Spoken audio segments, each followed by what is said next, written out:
Olá pessoal, vamos de mais notícias do São Paulo, mas antes não esqueçam de se inscrever no canal e deixar o like. Embora esteja vivo nas principais competições da América do Sul, o São Paulo é uma das equipes brasileiras que menos investiu na temporada. Inclusive, o elenco do Clube da Fé diminuiu do ano passado para cá. Isso porque a intenção do presidente Júlio Casares é sanear as contas até 2030, mas sem abrir mão de um time bom. Para isso, a direção aposta muito nas joias relevadas em Cotia, principalmente após o título da Copinha. Dentre as peças que têm sido aproveitadas na base, Lucas Ferreira, Ryan Francisco e Matheus Alves são os que mais geram expectativa. Inclusive, o São Paulo estipulou um valor mínimo para negociar o último citado.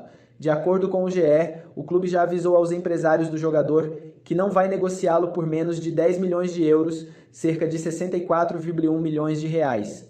Além da quantia, o tricolor também quer bônus por metas estipuladas numa possível negociação, sem falar de uma porcentagem futura. Vale frisar que, por mais que parte da torcida tenha ficado insatisfeita com o valor, o presidente Júlio Casares já tomou a decisão e não volta mais atrás. A intenção também é buscar nomes pontuais no mercado.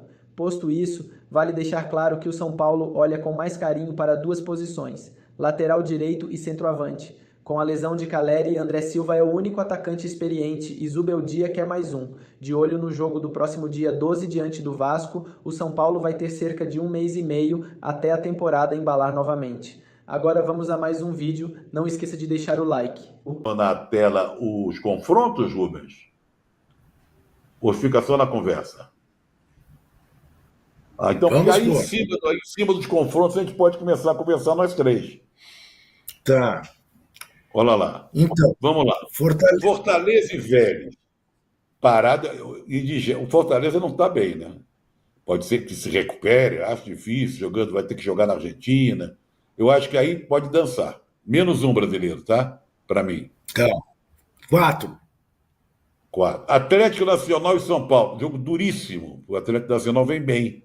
E o São Paulo, a gente não sabe que São Paulo depende do departamento médico, quem vai ser liberado, né? Se o Zubeldia vai estar à beira Fez uma campanha boa na primeira fase, vai estar na beira do campo, mas eu acho que dança também.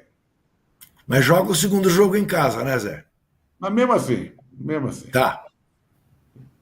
Meu filho ouvindo isso vai ligar agora para cá me xingando, tá? Flamengo e Internacional. O Flamengo é favoritaço. Porque o Internacional, inclusive, é um time que, usar aquela frase, deixou a desejar. Né? No início da temporada, não, Inter, poxa vida, que campanha legal, foi campeão gaúcho. Quem tomou a frente do Internacional foi o Cruzeiro. Né? Mas o Internacional está aí na briga pelas oitavas. Pode ser que baixe.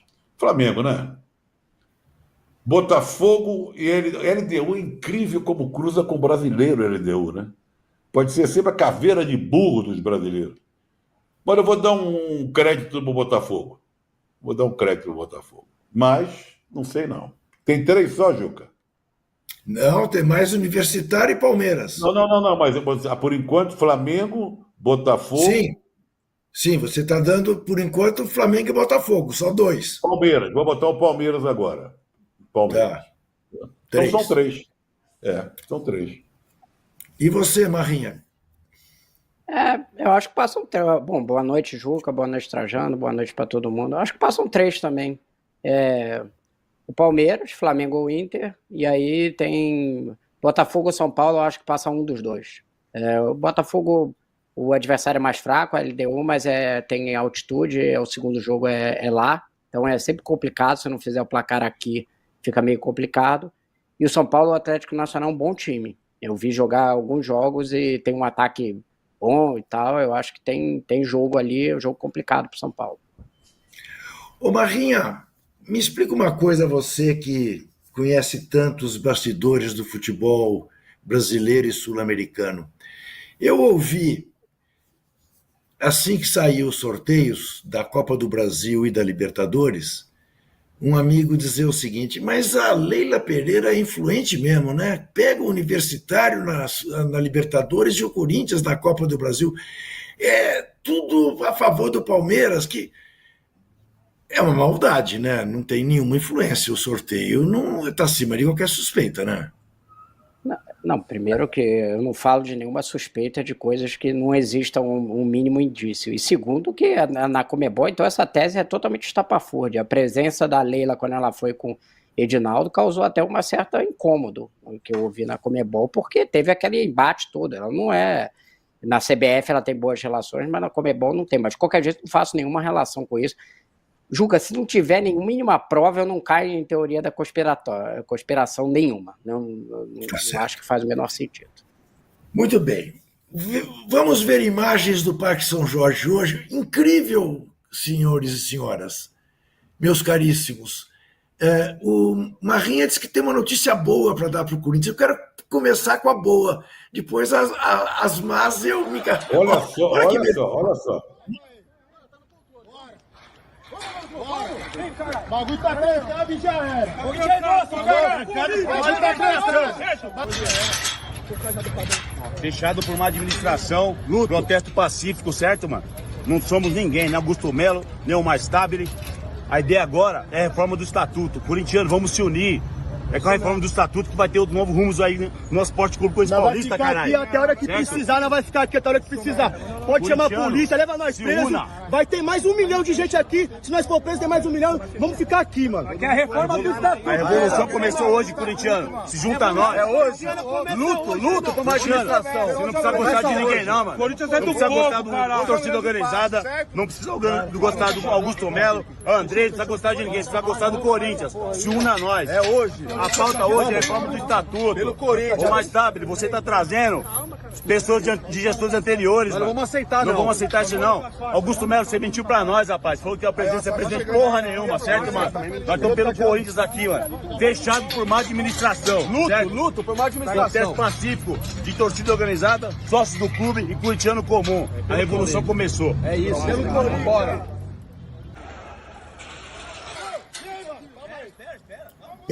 A revolução começou. Essa palavra de ordem, até tem uma faixa que puseram na porta do Parque São Jorge, ela é muito sintomática. Luto por má administração. E esse pessoal lutou mesmo por má administração anos, desde sempre. Sempre esteve apoiando as diretorias que estiveram no poder quando ganhavam, como apoiou o Augusto até ganhar o Paulistinha. De repente, começou a perder, virou isso tudo, indiciamento na polícia, aí, olha lá, luto fechado por uma administração. Eles lutam mesmo. Não é por aí, evidentemente não é por aí. Se me perguntar, é por onde? É pelos que estão hoje lá? Não, também não. Eu não sei nem a resposta. A resposta, eu acho, seria, de fato, uma revolução. Mas é absolutamente fora de qualquer possibilidade que essa revolução se dê com essa gente que invadiu o Parque São Jorge. Não há a menor chance. É uma gente que fala em democracia sem praticar democracia, que fala em reformar o estatuto porque quer votar, quer que o fiel torcedor vote. Mas eles sequer fazem parte do fiel torcedor. Eles ganham ingressos de graça, devem para o clube e querem votar. Não, também eles não são os donos do Corinthians. Isso é que tem que ficar muito claro. Não é o Augusto, não é o Andrés, não é o atual. Sabe. Que lá está, Stabile, não é o Duílio, mas não é o torcedor organizado. O Corinthians pertence aos mais de 20 milhões de corintianos espalhados pelo Brasil. Esse sim, mas essa gente não. Diga, Marrinha, a sua boa notícia sobre o Corinthians. Primeiro só reforçando, né? Lembrando que a Gaviões tem uma dívida de 1 milhão com o Corinthians. Isso. Ela tem fiel torcedor e não paga. Pagava R$30 por ano. E aí ela quer votos com os associados dela pagando R$30 por ano. Isso é que é democracia. Eles pagando menos do que todas as outras pessoas que pagam fiel torcedor. E tendo dívida porque não pagam ingresso. Então, aí ele veio falar que outras pessoas se aproveitam. Pô, a Gaviões faz parte do mesmo sistema hoje apodrecido que levou o Corinthians para isso, porque é promíscua, como o Juca citou, com todas as administrações anteriores e se aproveita desse sistema. Então não adianta agora vir pagar de revolucionário com um discurso extremamente raso, né? Mudança de estatuto. Qual é a mudança de estatuto? Porque, assim, mudança de estatuto pode ser qualquer coisa, né? E essa coisa do fiel torcedor está falando em proveito próprio, né? Porque paga um fiel torcedor muito mais baixo e aí vai ter um monte de voto mais e eles vão colocar o presidente lá. Então, quantas vezes a Gaviões já invadiu o Parque São Jorge e não resolveu coisa nenhuma? Não é isso que vai resolver. É uma administração séria, eleita democraticamente, não imposta por uma torcida, né? E aí a notícia boa que eu ia dar aqui é que a informação que eu tive é que o Corinthians conseguiu pagar 2 parcelas dos parcelamentos do imposto, o PERSE e o Profut, e, portanto, conseguiu pagar as parcelas, né? Foi o que me deram a informação, e que, portanto, não está ameaçado mais de exclusão e de ter uma execução da dívida fiscal inteira em cima do Corinthians.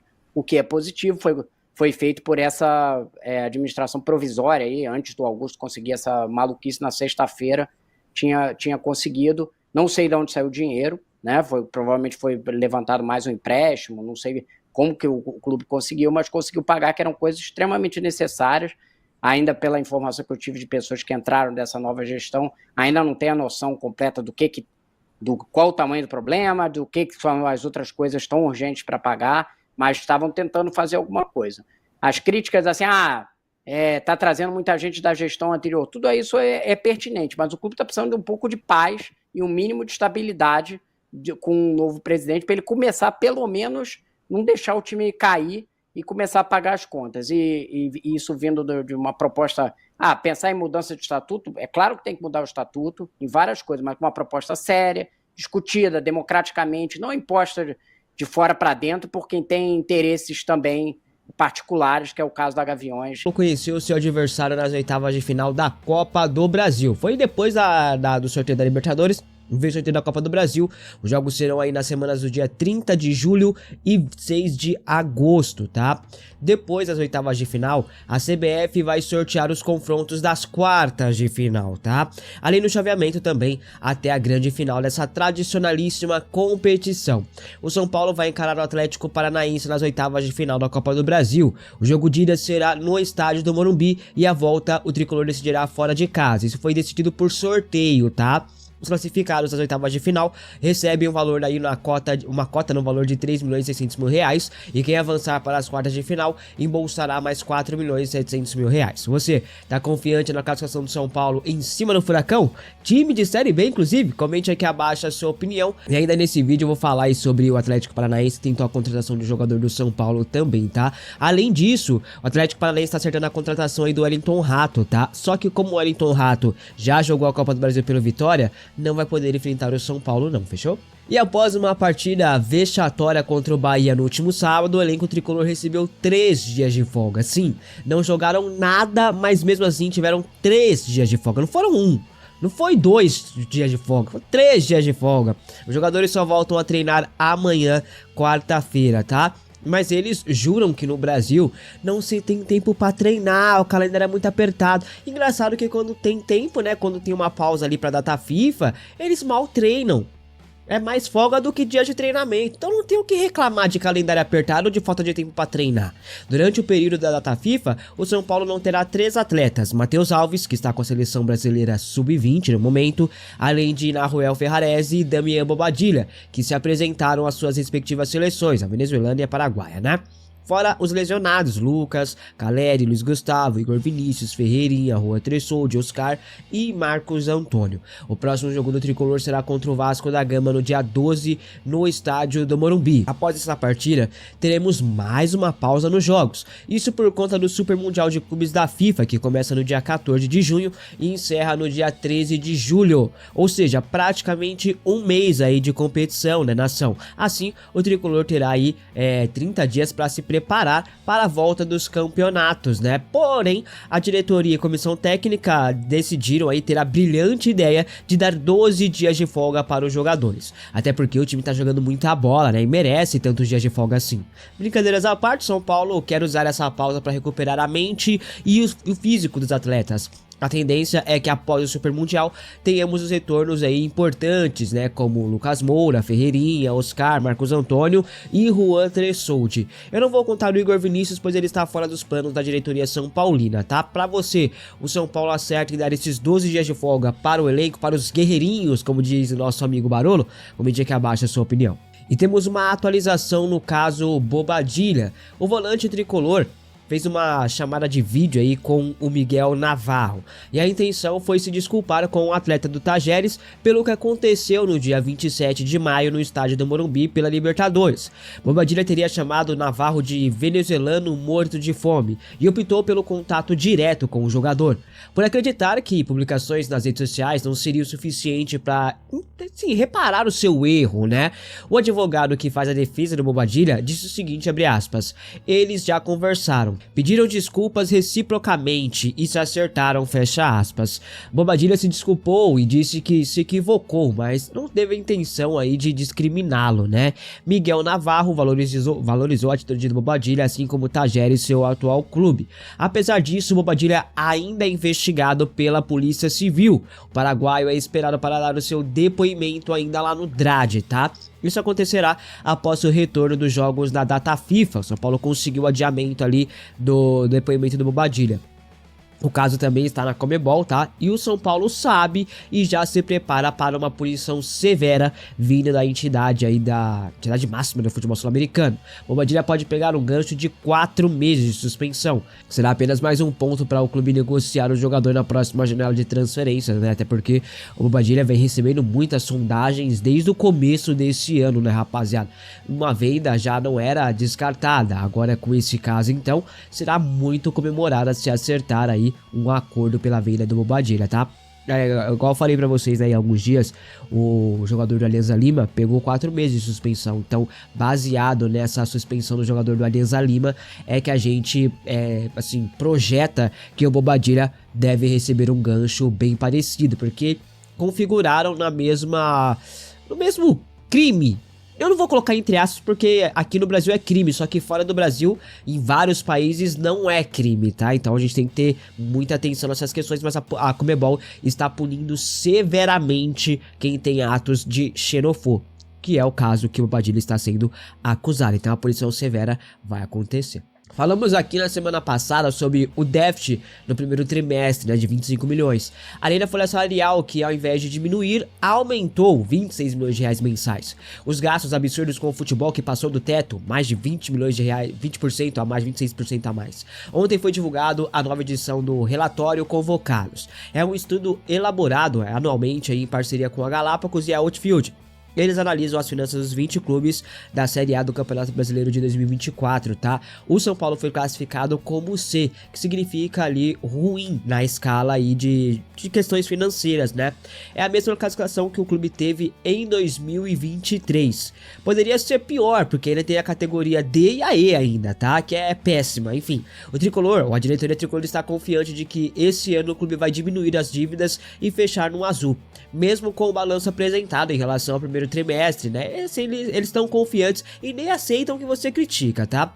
Como vão fazer isso? Eu não tenho a menor ideia, até porque, por exemplo, mandaram 20 jogadores embora e a folha salarial, ao invés de diminuir, aumentou, né? Então vai saber o que esses caras estão querendo ou vão fazer. Vamos aguardar e torcer para que realmente eles consigam fazer o clube ter um fôlego. Esse estudo aí da relatórios convocados ainda aponta quanto tempo os clubes vão precisar para pagar as suas dívidas. Eu vou trazer mais detalhes depois aqui no canal do Beiço, tá? Se inscreva no canal do Beiço, talvez eu leve lá, porque é uma situação mais complexa, beleza? Igor Vinícius, rapaziada, está com um futuro incerto no São Paulo. Segundo o jornalista Vinícius Furlan, Igor Vinícius negociou com o clube brasileiro nos últimos dias. O jornalista afirma que o Atlético Paranaense chegou a um acordo financeiro por Igor Vinícius. O negócio só não avançou porque Igor não quis abrir mão das férias para o Super Mundial de Clubes da FIFA. Lembrando que essas férias nem iriam acontecer não fosse esse tal Super Mundial aí, que pra mim não vai virar moda não, tá? Mesmo assim, o jogador não quis abrir mão das miniférias. O elenco tricolor, como eu falei, terá 12 dias de folga durante o torneio. A Série B do Campeonato Brasileiro não vai paralisar, somente a Série A. Ou seja, o negócio que estaria perto de ser fechado acabou não sendo. Isso porque o Iguinho quer aproveitar a mamata na Barra Funda, né? Além disso, se eu não tiver enganado, o Igor Vinícius não jogou a Copa do Brasil, né? Então ele poderia jogar pelo Atlético Paranaense. Eis aí uma questão. Igor Vinícius tem contato com o tricolor até dezembro deste ano apenas. Não há hoje uma negociação pela renovação de seu contrato com o clube do Morumbi. Cedric renovou e Ferrarese está bem na lateral direita hoje, né? Até por isso a diretoria quer meio que se livrar do Igor Vinícius e oportunizar aos poucos Mike, Igor Felisberto e Ângelo, o último já vendido. Mas como o Ângelo tem só 16 anos e só irá se transferir aos 18, ele será integrado ao elenco principal em breve. Sendo assim, não faria sentido algum manter o Igor Vinícius no elenco. Não foi para o Atlético Paranaense, por enquanto, mas deve ir para outro clube em breve, né? Igor está fora dos planos e deixará o clube do Morumbi. Bom, enquanto o São Paulo tomava uma taca do Bahia no último sábado, Casares estava na Alemanha. Estava lá curtindo a grande final da Champions League. Rui Costa, Chapecó e Nelsinho representaram ali a diretoria do São Paulo na Arena Fonte Nova. Nem o Belmonte foi à Bahia, tá? Já que ele estaria de férias. A repercussão de tudo isso foi muito negativa. Isso era óbvio que iria acontecer. A fim de abafar toda essa euforia, eis que surge uma notícia. Júlio Casares teria ido para a Alemanha não só para assistir a final da Champions League, não, e pelo contrário. Mas a ideia inicial era encontrar com Evangelos Marinakis, o bilionário grego que está negociando um investimento pesado na base de Cotia, né? Segundo o jornalista Alexander Vieira, Casares se reuniu com Marinakis e o acordo foi fechado. O negócio deve ser anunciado, segundo o jornalista, nas próximas semanas. No dia 15 de junho, o projeto será apresentado formalmente no Conselho Deliberativo. Se aprovado esse acordo, vai colocar o São Paulo aí em um patamar absurdo na formação de jovens talentos no futebol brasileiro. Serão 100 milhões de dólares investidos pelo Marinakis no tricolor, né, em 5 anos, sendo que esse valor não vai só para a base, mas pode ser usado em outras áreas do clube também, como no pagamento de algumas dívidas e investimentos e reforços para o time principal. Coincidentemente ou não, a informação sai justamente quando o Casares estava sendo esculachada pela torcida. E tem gente que ainda acredita que não existe agenda positiva no futebol brasileiro, né? Enfim, o acordo deve ser anunciado até o final desse ano. Vai passar pelo conselho com toda certeza. Isso não vai ser um problema pro São Paulo não, tá? E tem muita gente passando o maior pano pro time do São Paulo, né? Tem gente que faz malabarismos e culpa tudo e todos, menos o Zubeldia e seus guerreirinhos. Mas vamos aos números, pois os números não mentem, né, rapaziada? O São Paulo tem um dos piores ataques do futebol do Campeonato Brasileiro até aqui. O time marcou apenas 9 gols em 11 jogos, mas tá tudo bem, né? Casares, Belmonte, Zubeldia e o Islã Bissaco. André Silva marcou 3 gols, se não tiver enganado, e é o artilheiro do time com o Ferreirinha, né? Com 3 gols também, né? E olha só, pra quem acha que não pode piorar, se enganou, viu? Arrascaeta, na última rodada, alcançou o São Paulo em número de gols. Isso mesmo, eu não tô falando do time do Flamengo, tá? Eu tô falando do Arrascaeta. Ele sozinho, ele alcançou o São Paulo. O São Paulo não consegue marcar mais gols que o Arrascaeta. Mas o Arrasca sim, marcou o mesmo número de gols que o time inteiro do São Paulo, só que sozinho. O meia do Flamengo deu um baile, esculachou esse time do Zubeldia que não tem um jogo bom no Campeonato Brasileiro. Aliás, o São Paulo não conseguiu marcar nenhum gol fora de casa na competição, até o jogo contra o Bahia. Foi o primeiro gol que o São Paulo tinha marcado até o jogo contra o Bahia fora de casa. O São Paulo não conseguiu vencer nenhum jogo fora de casa no Campeonato Brasileiro até o momento. Cite 2 jogos bons do São Paulo no Campeonato Brasileiro. Cite 3 jogos bons do São Paulo na temporada. Enquanto a Arrascaeta tá marcando mais gols que o Tricolor, tem gente passando pano. Se depois dessa eu não puder criticar esse time, eu acho que pode parar, né? Eu acho que pode parar. Muita gente passando pano pro Zubeldia, muita gente passando pano pro elenco e tal. Eu realmente não consigo entender o porquê de tanta passação de pano. Ah, mas o elenco do São Paulo é ruim, Bens. Ah, mas o elenco ele é muito curto. Quem fez o elenco curto? Foi eu? Ah, o Oscar é desfalque. Olha, saiu um levantamento, eu vou até trazer aqui pra vocês, eu não ia trazer hoje. Eu vou trazer só de relance aqui, tá, rapaziada? Só de relance. Mas amanhã eu vou dar mais detalhes, porque saiu um levantamento que mostra que o São Paulo tem o mesmo aproveitamento com Lucas Moura e Oscar, é o mesmo sem Lucas Moura e Oscar. Olha só o levantamento do SofaScore, gente. Ó, com Lucas e Oscar, foram 11 jogos, tá? Com 5 vitórias e 3 derrotas, tá? Sem a dupla, foram 22 jogos, 9 vitórias, 4 derrotas. Aproveitamento de 54,5% nos dois, rapaziada. É isso mesmo. Então, o aproveitamento do São Paulo com ou sem Lucas Moura e Oscar é indiferente. É igual eu falei pra vocês antes. Quando o São Paulo tava jogando com Lucas, Oscar, Caleri e Luciano, o time não jogava bem também. O time fez um primeiro tempo bom contra o Corinthians e o resto não foi mais nada. Acho que foi o segundo tempo que o São Paulo foi melhor, inclusive. Não foi nem o primeiro tempo. Mas de resto, São Paulo com Lucas Moura, com Caleri, com Luciano, com Oscar, com o time completo, o São Paulo não jogou nada. São Paulo não tem 3 jogos bons com esse quarteto juntos.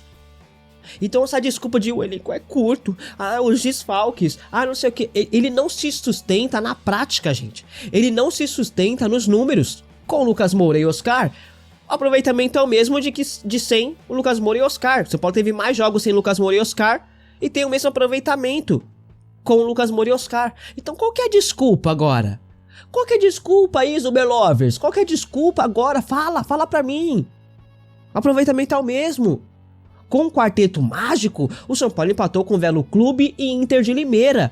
Qual a desculpa, meu amigo?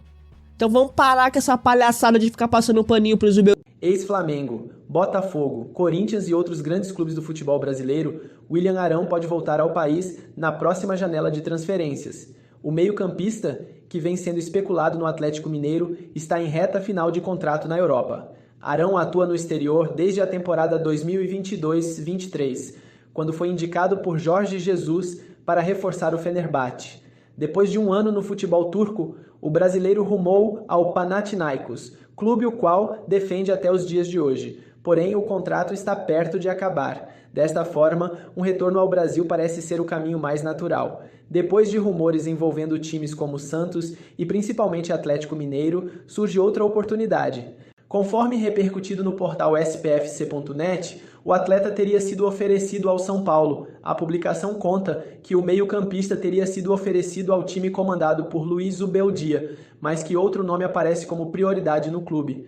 Trata-se de Thiago Mendes, que já havia sido ligado ao tricolor no decorrer da última temporada. Apesar disso, William não foi descartado e deve ser analisado. Assim como William Arão, Thiago Mendes está com o contrato perto do fim. Atualmente, o ex-jogador de Lyon e Goiás atua no Al Rayyan, time de Roger Guedes no Catar. Por lá, soma 29 jogos disputados, com 1 gol e 1 assistência. William Arão, por sua vez, tem mais jogos nesta temporada. O brasileiro atuou em 39 jogos com as cores do Panathinaikos, tendo 1 gol marcado. Na temporada passada, a primeira na Grécia, foram 44 partidas, somando 7 participações diretas em gols. Arão, inclusive, apesar de ter sido revelado no Corinthians, atuou por um bom tempo nas categorias de base do São Paulo. O jogador fez parte do elenco que conquistou a Copinha de 2010, tendo atuado ao lado de nomes como Casemiro e Lucas Moura. Por falar em Casemiro, o volante do Manchester United pode ser uma das novidades na primeira lista de Carlo Ancelotti na seleção brasileira. O italiano possui uma enorme confiança no jogador, com quem conquistou tudo o que foi possível no Real Madrid. E você, torcedor, o que acha da situação de Thiago Mendes? Deixe sua opinião nos comentários.